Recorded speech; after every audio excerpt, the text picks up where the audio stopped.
বাঙালির শীত মানেই চাদর মুড়ি দিয়ে হাতে গ্লাস ভর্তি খেজুরের রসের স্বাদ উপভোগ, এবং সেটাও পরিবার বন্ধুমহল সকলে মিলে। বাংলার ঐতিহ্যের সাথে জড়িয়ে থাকা খেজুরের রসের সাথে বাঁধা গাছিদের জীবন। শীতের আগমনী বার্তা যেমন শোনা যাচ্ছে, তেমনি শুরু হয়ে গেছে গাছিদের তৎপরতাও। মাগুরা ও যশোরের খেজুর রস আহরণের কথা জানিয়েছেন আমাদের প্রতিনিধিরা। দেখে নেব একটি ডেস্ক রিপোর্টে। গাছ কাটে গাছি ভাই, কাঁধের ওপর ৩.৫ হাত বাঁ, তার দুদিকে ঝুলছে কয়েক গন্ডা ভাড়, কোমরে পেঁচানো দড়ি, পেছন দিকে আটকানো কঞ্চির তৈরি ঝোলা, ভেতরে দ্বিতীয়ার চাঁদের মতো ধারালো দা। গ্রামীণ জনপদে দেখা মেলে শীতের এমন আগমনী দৃশ্য। যশোরের অভয়নগর উপজেলার গ্রামে গ্রামে ৮ শতাধিক গাছি খেজুর গাছ কাটা ও রস সংগ্রহের আয়োজনে ব্যস্ত। মধ্য ডিসেম্বর থেকে রস থেকে গুড় করবেন তারা।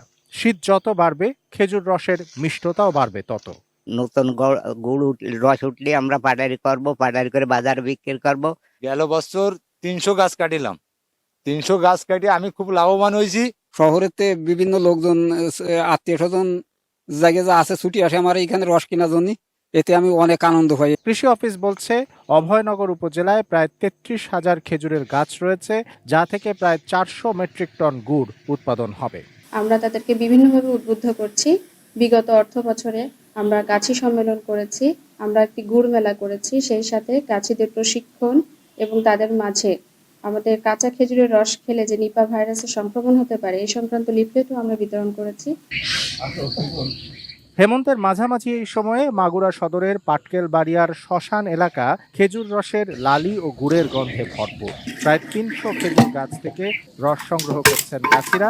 সেই টাটকা রসে হচ্ছে মুখরোচক খাঁটি গুড়।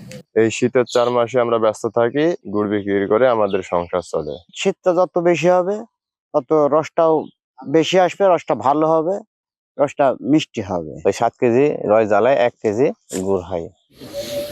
৫ মণ রস থেকে তৈরি হয় ১ মণ গুড়। ভালো মান ও ভেজাল মুক্ত হওয়ায় মাগুরার গুড়ের চাহিদা প্রচুর।